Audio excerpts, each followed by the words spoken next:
గురువు సంచారంలో మార్పు వల్ల అఖండ రాజయోగం పట్టబోతున్నటువంటి 4వ రాశి తులారాశి.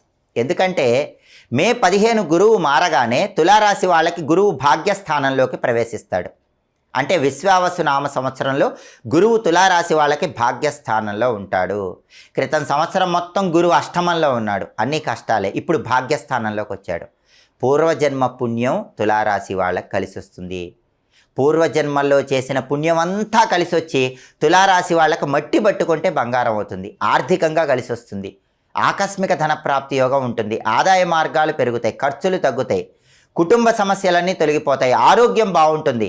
భాగ్యస్థానం 9వ స్థానంలో గురువు తులారాశి వాళ్ళకి ఉగాది తర్వాత విశేషమైన శుభ ఫలితాలను కలిగింపజేస్తాడు. ఎందుకంటే తులారాశి నుంచి లెక్కబెట్టినప్పుడు తులా, వృశ్చికం, ధనుస్సు, మకరం, కుంభం, మీనం, మేషం, వృషభం, మిథునం. గురువు సంచారంలో మార్పు జరిగిన మిథునం 9వ రాశి అవుతుంది. అంటే గురువు భాగ్యస్థానం